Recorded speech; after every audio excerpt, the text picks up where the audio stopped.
What's going on, guys? Welcome back to another video. Today, we're going to sit down, we're going to talk and discuss about my last two trading days on the market, both Tuesday and Wednesday, and how over those last 2 days, I've been sitting down just about $10,000 on my account. So it's clear I haven't had a good start to this week, both Tuesday and Wednesday, and there are some very clear reasons as to why the strategy that I trade and what I look for just didn't really do that well, both Tuesday and Wednesday, and we're going to talk about that in today's video.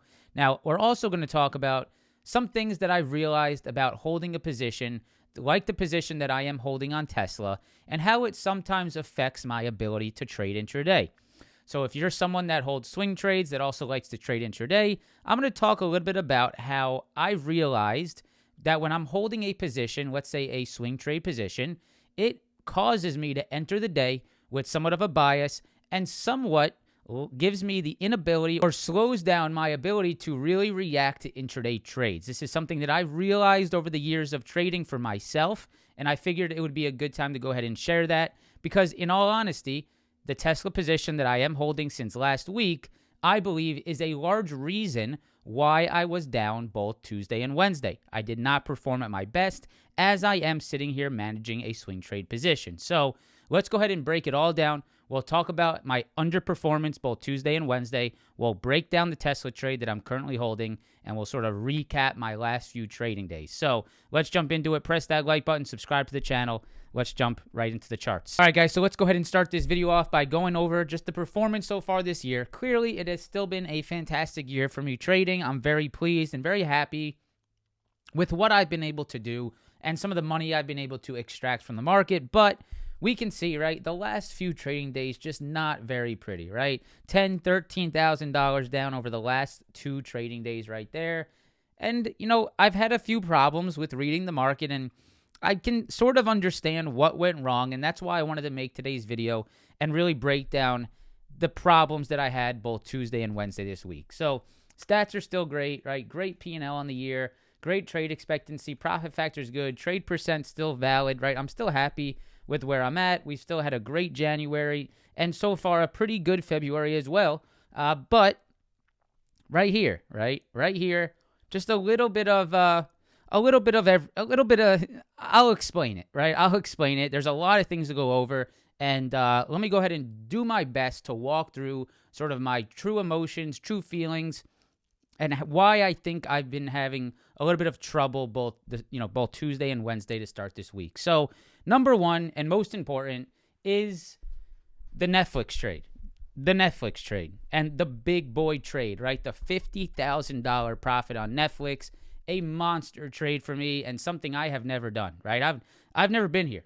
Okay, so you have to understand that as much as I try to understand that, right? This is new territory for me. I have never come close to making $50,000 on a singular trade, right? So that was a big thing for me, a big surprise, and a very positive thing for my trading. Now, with that, right, there is definitely some devil on my shoulder, right, giving me that courage and encouragement and sort of confidence to try to take some more plays and try to increase my position size. Can this be something that I can do consistently, right? If I can make $50,000 on a trade consistently, right, that's huge. And so I wanted to test myself once again and see if I could possibly do this.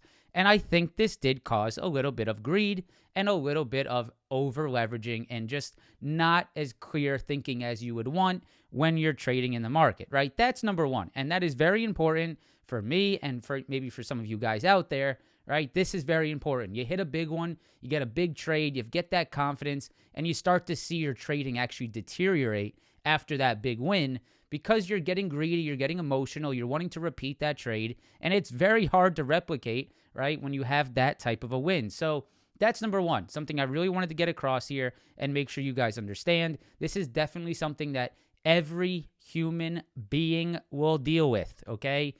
If you think there's someone that does not deal with this, that doesn't have emotion after a big win like that, you're out of your mind, okay? This is every single person. I'm the one here telling you that, and I'm going to be fully transparent with you.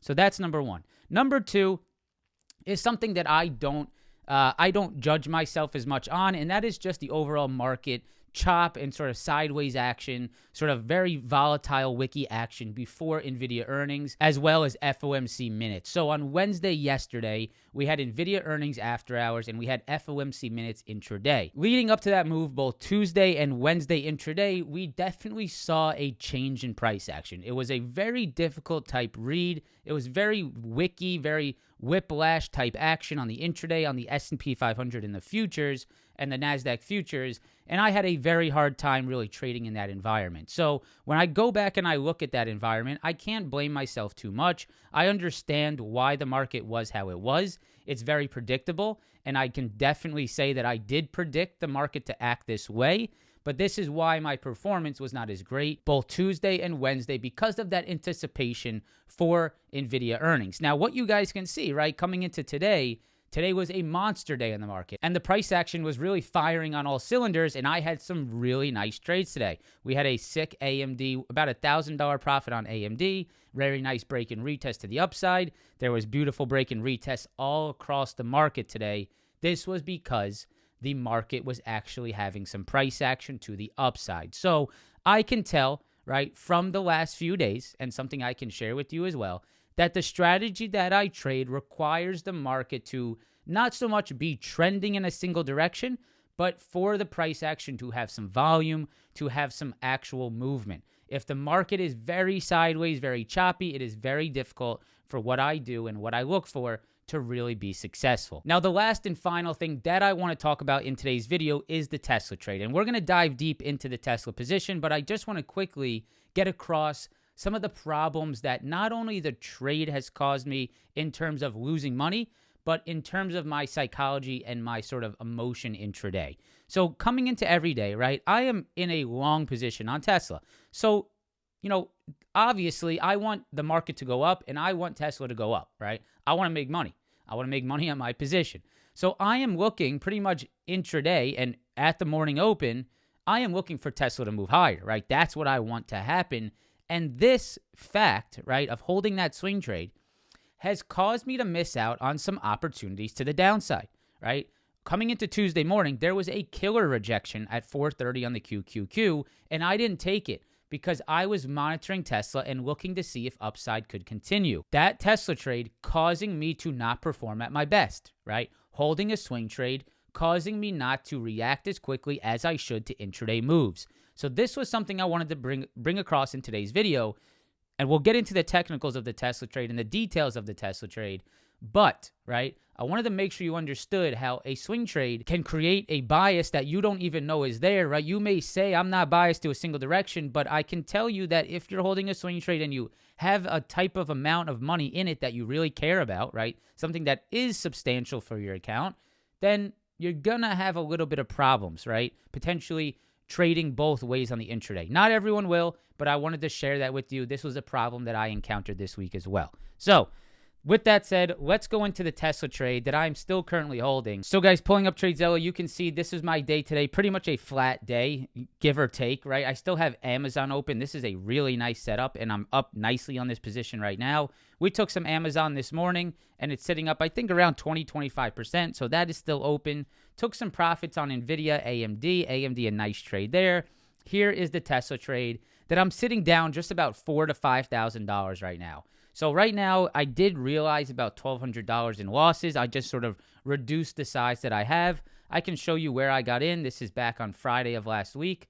Let me go ahead and zoom out here on the 1 hour chart. So you can see, right, I was in here Friday of last week, added a little bit on Tuesday, and then I sold a little bit at the high today. Still hold this, and I am a little upset that I am. I'm definitely a little upset that I am still holding this. Tesla has been a very hard trade to manage here over the last few trading days. It's gone up, it's gone straight back down, it's got straight back up. It's been a very emotional trade for me, and I've just tried to not make very harsh decisions on it. I've made sure that I'm in a comfortable position size in terms of risk.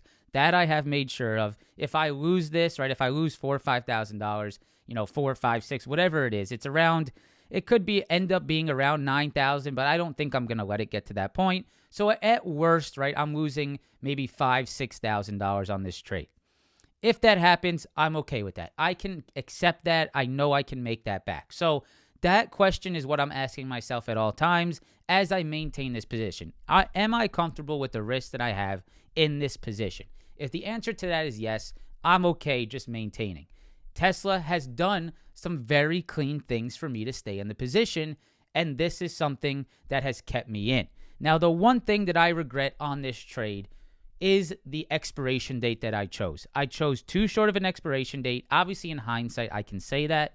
I did expect Tesla to have more upside quicker than what has happened, and because of that, I am sort of stuck in this position with expiration approaching, and so far, it's just not a good situation to be in. So let me break down how this all sort of started here on Tesla.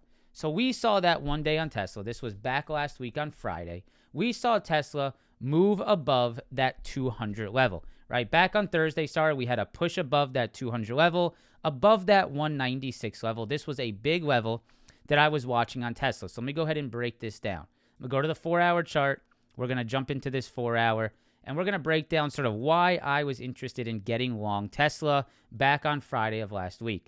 So here's 196, and I figured, hey, 196, 195, I like that for a potential long entry, right? And I want to see if Tesla can pull back. We had a gap up above that level. I was looking for that break and retest, right? The break and retest of 196. It's a previous double top high, 1 and 2. And I was looking to see if we pull back, can we long that level for more upside?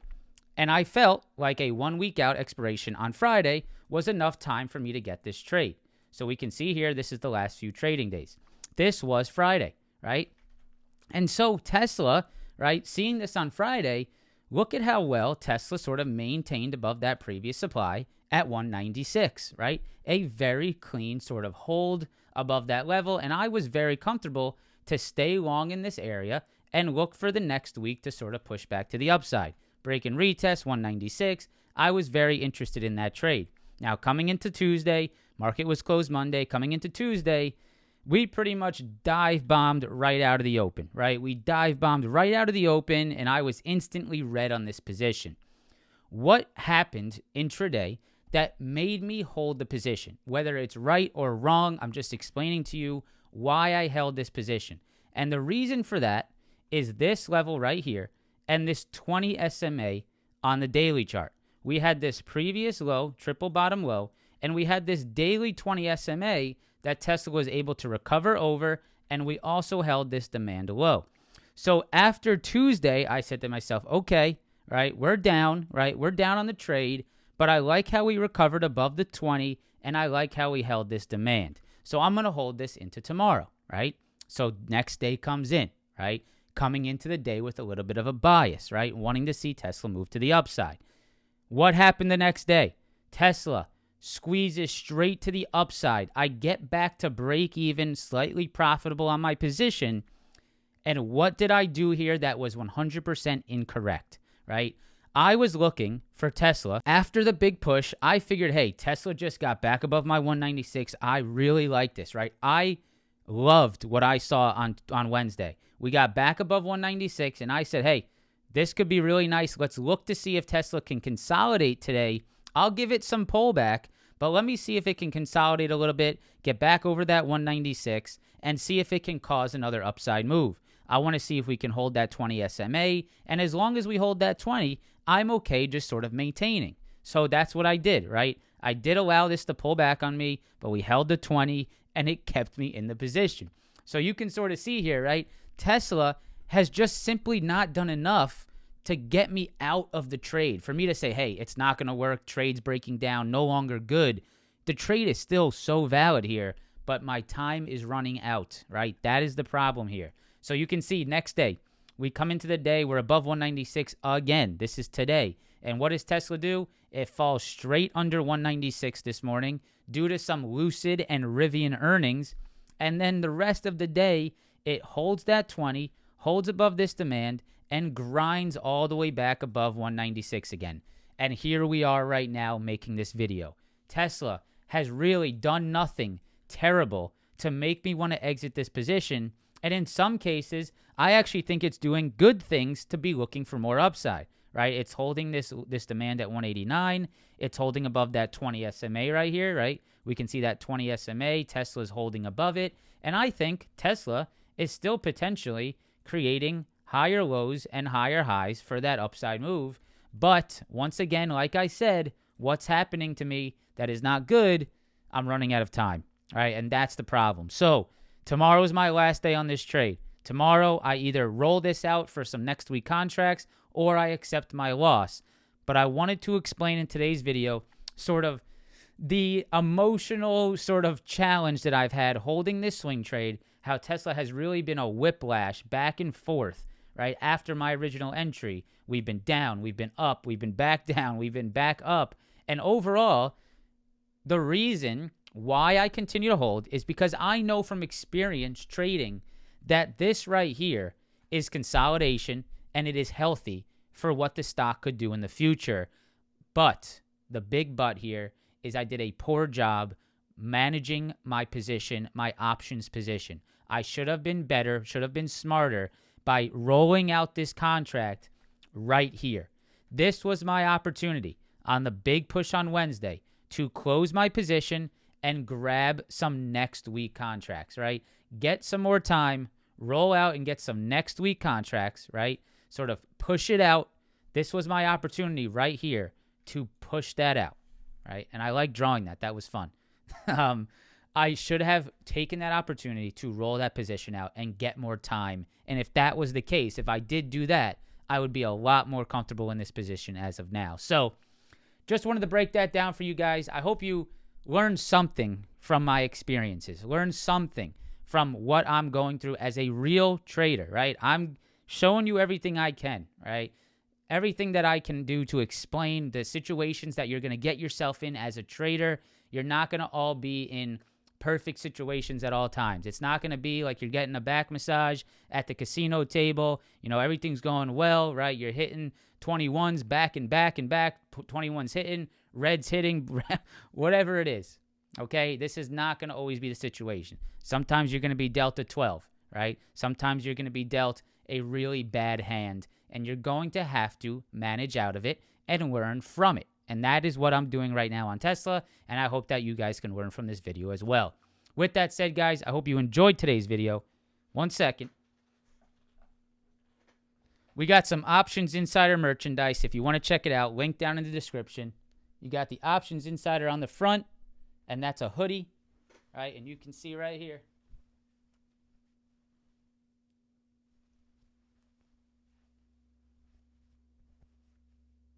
Options Insider hoodie. If you want to check it out, down below in the description. Thank you guys again for all the support, and I will see you in the next one. Peace.